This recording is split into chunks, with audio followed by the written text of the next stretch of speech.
How to fix Facebook upload failed. Hello guys, so in today's video I'm gonna show you how to fix Facebook upload failed easy and fast. First thing you have to do is go to the settings on your phone, scroll down and go to apps, and then click on apps here and wait a few seconds. It will start loading this page.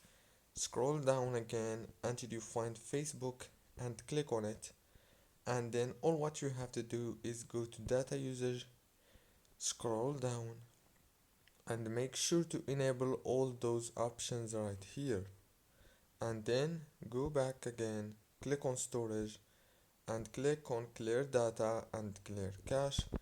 Go back, click on force stop, and now restart your phone and reopen Facebook, and the problem is gonna be fixed. Don't forget to like, subscribe. Thank you so much for watching.